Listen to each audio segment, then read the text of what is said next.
Seja bem-vindo ao canal Histórias de Terror. Já passamos de 1000 inscritos e convidamos a você que não se inscreveu, se inscreva para alcançarmos nossa meta de 5000 inscritos.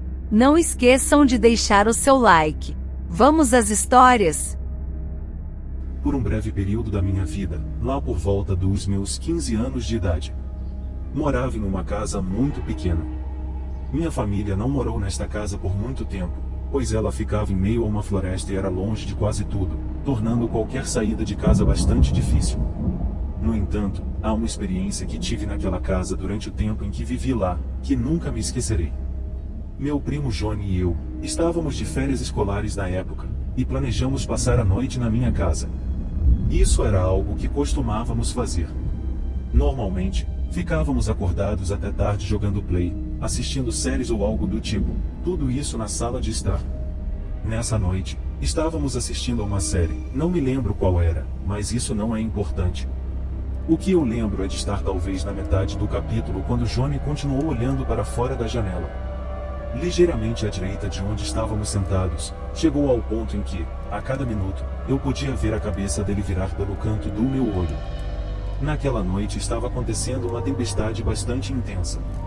No início, pensei que ele estava apenas observando a chuva, até perceber o quanto ele estava olhando fixamente para fora da janela. Perguntei a ele o que estava olhando, ele continuou olhando e respondeu que pensou ter visto algo. Isso instantaneamente fez eu ficar ansioso. Acho que isso se deveu principalmente ao local onde morávamos. Animais selvagens não eram tão comuns, e como mencionei anteriormente, não morávamos perto de nada. Então, alguém em nossa propriedade, especialmente a essa hora e durante uma chuva, seria motivo de muita preocupação. Nada aconteceu por alguns minutos, continuei fazendo perguntas, mas ele apenas me mandou ficar quieto, como se precisasse se concentrar. Foi quando vimos a sombra clara de uma pessoa correndo de uma árvore para outra. Nós dois demos um pulo para o alto de susto. Não havia som, mas a mera visão foi suficiente para nos assustar. Agora, isso estava a uns bons 20 metros de casa, então não conseguíamos dizer se a pessoa estava se aproximando ou não. Nós nos olhamos imediatamente, voltamos a olhar pela janela, como se para confirmar o que acabávamos de ver. Alguns minutos se passaram quando aconteceu novamente, mas desta vez muito mais à direita de onde o primeiro apareceu. Lentamente, ao longo do tempo, as visões se tornaram mais frequentes. Já estava claro que havia mais de uma pessoa. Eventualmente, uma das figuras saiu do outro lado da árvore, mas desta vez, em vez de se mover para trás de outra, ela apenas ficou lá e depois de alguns segundos, a figura começou a correr em nossa direção.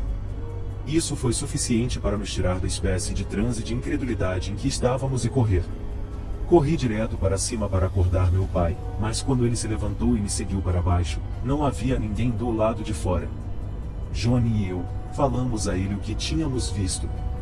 Normalmente, não achava que meu pai teria acreditado em nós, mas acho que ele foi capaz de ver o pânico genuíno em nossos olhos.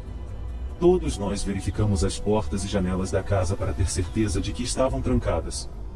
Meu pai então saiu armado, e caminhou por um tempo, ao redor da casa antes de voltar para dentro, mas não encontrou nada.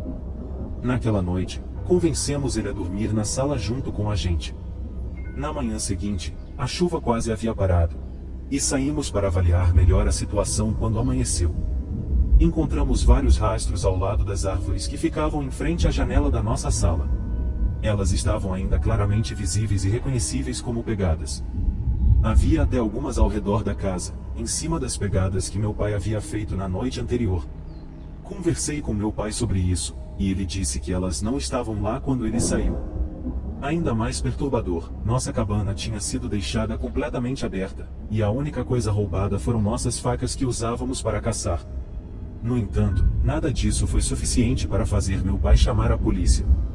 Ele sempre teve essa mentalidade de cuidarmos dos nossos, e acho que ele simplesmente nunca quis chamar atenção. Não vendo ligar para a polícia como uma opção, saímos daquela casa 2 semanas depois, não por causa do ocorrido, mas porque coincidiu com nossos planos de mudança. Fiquei extremamente feliz por isso, pois, até onde sei, nada aconteceu durante essas 2 semanas. Toda essa experiência ainda me assusta até hoje, pois ver várias pessoas na frente de sua casa isolada no meio da noite, e durante uma tempestade é como um pesadelo, e faço o meu melhor para não pensar sobre isso mais.